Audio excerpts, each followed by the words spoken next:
અહીંયા બેઠા છો તમે અને પ્રજાના ટેક્સના પૈસા તમે રોજ ઉઘરાણું કરો છો તો શું કરવાના પૈસા તમારા ખિસ્સા ભરવાના છે? ભાવનાબેન એક જ પપેટ છે અને જેમ ચાલી ભરવા હેડે છે માત્ર ને માત્ર આ એક ભ્રષ્ટાચાર રાધનપુર નગરપાલિકામાં અત્યારે જોઈ શકો છો. અમે અહીંયા રજૂઆત કરવા બધાને ભાગવું પડ્યું. કેમ ભાગી ગયા બધા? તો દેવી આંગણવાડીઓ છે, દેવી આંગણવાડીઓ માત્ર ને માત્ર 4 આંગણવાડીઓ છે કે જે અત્યારે બાળકો ભણે છે સરકારના, અને તે બાકીની બધી તમામ આંગણવાડીઓ અત્યારે ભાડે ચાલે છે.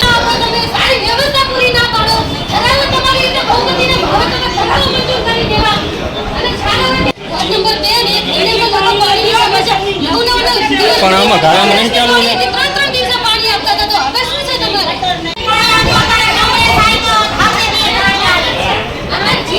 કોંગ્રેસ હતી એ તમે કોંગ્રેસ સાથે 3 દિવસે 2 દિવસે પાણી આપતું કામ કરે, અમને પણ નથી સાથ સહકાર આપી રહ્યા. શું કરવા માંગો છો? આજા તો કેમ ના બેટા? એક તરફી તમે ક્યાં સુધી ચલાવશો? આ બધું નહીં ચલાવી લેવામાં આવે. નગરપાલિકાની જનતા બધું જાણે જ છે. એક તરફી બધું સંચાલન કરી ગયા છે. નગરપાલિકાના મહિલા પ્રમુખ ભાવનાબેન, અમને એવું લાગે છે કે બિલકુલ અખંડ છે અને ભાવનાબેન એક પપેટની જેમ કામ કરે છે. કંઈ નહીં બોલવાનું. અત્યારે સામાન્ય સભાની અંદર આપ જોઈ શકો છો કે એનું સંચાલન અધ્યક્ષ પદ